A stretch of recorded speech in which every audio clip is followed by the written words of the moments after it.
সবাই কেমন আছেন? আজকে কয়েকটি প্রশ্ন নিয়ে এসেছি। কোন সাহাবা যে রাস্তা দিয়ে হাঁটলে ওই রাস্তায় শয়তান হাঁটতো না? হযরত উমর। ইসলামের প্রথম খলিফা কে ছিলেন?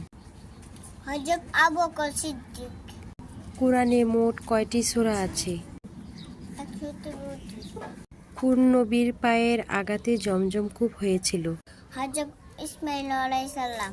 নামাজ না পড়লে কোন গুনাহ হয়? কবিরা গুনাহ। কোরআন শরীফের সবচেয়ে ছোট সূরা কোনটি?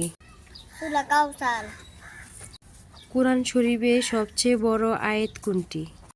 সূরা বাকারা 282টি আয়াত। সপ্তাহ ঈদের দিন বলা হয় কোন দিনকে? জুমার দিনকে। মানব জাতির মাধ্যমে প্রথম হত্যাকাণ্ড প্রচলিত করেন কে? কাবিল। ইসলামে প্রথম মুয়াজ্জিন কে ছিলেন? হযরত বিলাল। দজ্জালের কোন চোখটি কানা থাকবে? ডান চোখ। জান্নাতি নারীদের সর্দারনী কে ছিলেন? মা ফাতেমা। জান্নাতে কাদের সংখ্যা বেশি হবে? দুটি দড়ি।